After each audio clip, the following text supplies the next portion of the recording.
Moi, je viens d'Irlande et pour moi, le bilinguisme, c'est normal en fait. Sur la Terre, la majorité des gens sont bilingues de naissance, donc c'est plutôt ça la norme. Dans le monde, la majorité des personnes sont bilingues, voire plurilingues.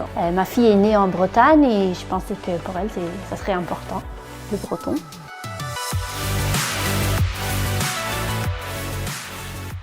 Le bilinguisme scolaire notamment a été très étudié et on voit d'abord que 80% des parents ne parlent pas cette langue quand ils font le choix de scolarisation en breton pour leurs enfants. Je me suis dit c'est sympa comme idée d'avoir deux langues et surtout le breton en fait. Pour qu'il y ait un lien avec le territoire dans lequel on habite, donc ça me semblait logique de mettre en breton. Même si on ne parle pas le breton en famille, faire ce choix, mais le valoriser, soutenir l'enfant dans cet apprentissage fera qu'il va s'épanouir et qu'il sera équilibré dans ce bilinguisme.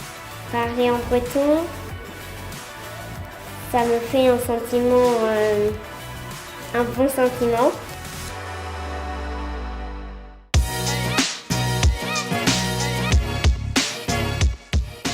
La région Bretagne qui a une volonté d'avancer sur ce bilinguisme et en 2012, il y a eu une réactualisation de la politique linguistique donnant pour mission l'éducation, la formation, la transmission de la langue.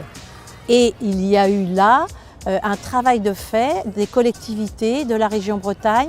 De là a découlé des ouvertures de sites faites de façon naturelle et normalisée. Il y a une convention entre l'Éducation nationale, l'Académie de Rennes et la région Bretagne. Et à ce titre, nous avons une politique avec d'autres intervenants et d'autres acteurs. Nous avons une politique de développement des filières bilingues et donc chaque année, nous avons des ouvertures supplémentaires.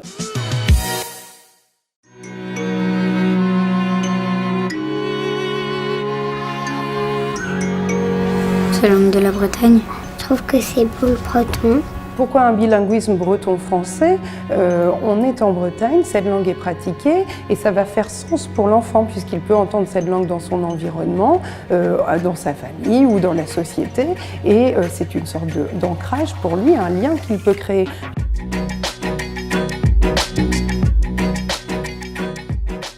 À l'école ici, on ne leur apprend pas le breton, on leur apprend en breton.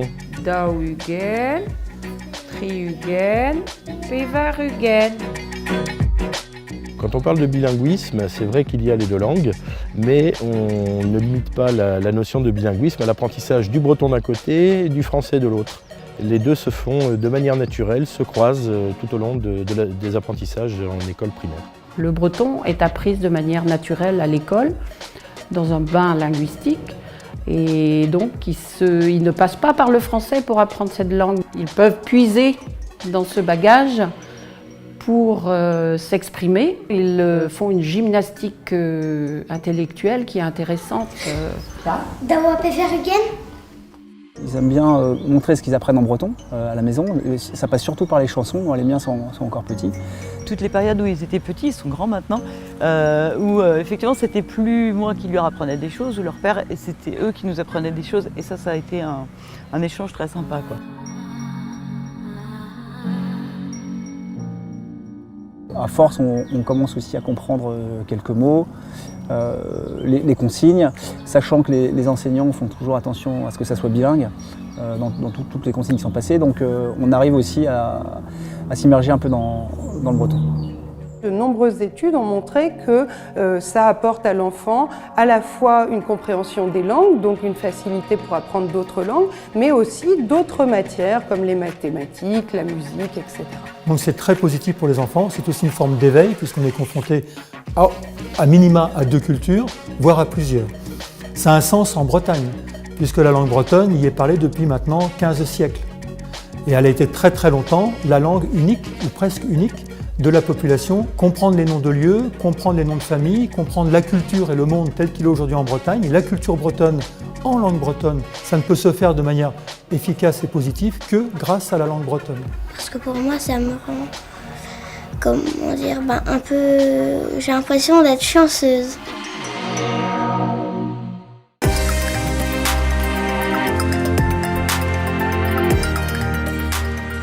J'ai fait toute ma scolarité dans les écoles bilingues Par la suite, j'ai fait des études de journalisme et j'en ai profité pour faire tous mes stages dans des médias bretons et quelques-uns en breton aussi. C'est une filière qui apporte des débouchés de plus en plus dans l'éducation, mais pas que, puisque moi je suis plutôt dans le domaine artistique. Je suis contente en fait de parler breton et je pense que sans ça j'aurais été incomplète. Nous avons une culture très riche qui existe en Bretagne. De là découle une identité quand même forte en Bretagne, que tout le monde ressent.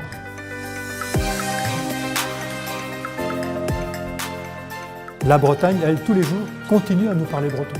Et apprendre le breton aujourd'hui en Bretagne, c'est pour un breton ne pas être étranger dans son propre pays, dans sa propre région. Et ça, je pense que pour des élèves qui ont besoin d'être enracinés, d'avoir des racines fortes, ils ont besoin d'être sur deux jambes, culture française bien sûr, mais culture locale et culture bretonne qui est très importante. C'est un ancrage local fort, tourné vers le grand large. Kad Grigenau, Sanket Don de Barzan Douar, Badouar Avro, à Digor Warbet, à Digor d'Armor, Warmor, à Darseizarden.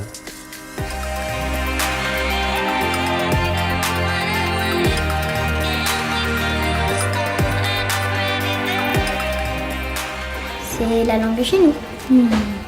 C'est un trésor.